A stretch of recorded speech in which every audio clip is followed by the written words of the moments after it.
विपक्ष के नेताओं की तरफ से लगातार गैर बीजेपी सियासी दलों पर केंद्रीय जांच एजेंसियों के एक्शन को अब कटघरे में खड़ा किया जा रहा है। जी आपको बता दें कि विपक्ष के नेताओं ने प्रधानमंत्री नरेंद्र मोदी को पत्र लिखकर सीबीआई और ईडी का गलत इस्तेमाल होने का आरोप लगाया है।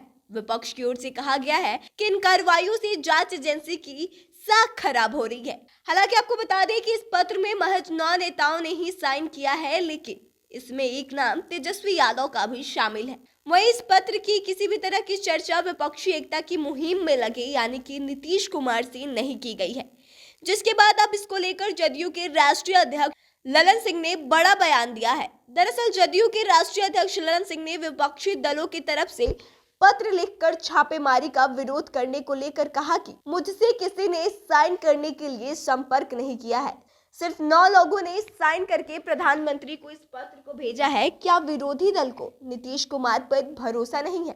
बिहार में तेजस्वी यादव से साइन करवाया गया, लेकिन नीतीश से क्यों नहीं करवाया गया? इससे तो यही जाहिर होता है कि या तो नीतीश पर भरोसा नहीं है। वहीं ललन सिंह ने कहा कि पिछले 9 वर्षों में केंद्र की भाजपा सरकार ने केंद्रीय एजेंसियों के दुरुपयोग करने के अलावे और कोई काम किया हो तो आप बताइए। आने वाले 2024 के चुनाव में भी भाजपा सकारात्मक बात पर वोट नहीं मांगेगी। भाजपा के नेताओं ने यह तय कर लिया है कि अपने पालतू तोतों का इस्तेमाल कर बस विरोधियों की आवाज को दबाई जाए और वह इसी काम में जुटे हुए हैं। इसके साथ ही ललन सिंह ने भाजपा पर आरोप लगाते हुए कहा कि भाजपा विरोधियों को दबाकर तानाशाही राजनीति करना चाहती है।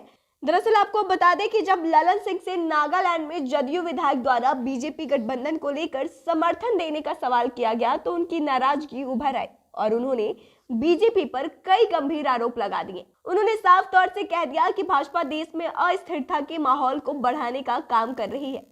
इसके आगे ललन सिंह ने कहा कि भाजपा के कुछ लोगों ने बिहार में भी हमारी पार्टी को तोड़ने की साजिश रची थी, परंतु हमारी पार्टी ने समय रहते ही उनके षड्यंत्र को भांप लिया, इसलिए हमने उनसे गठबंधन तोड़ लिया।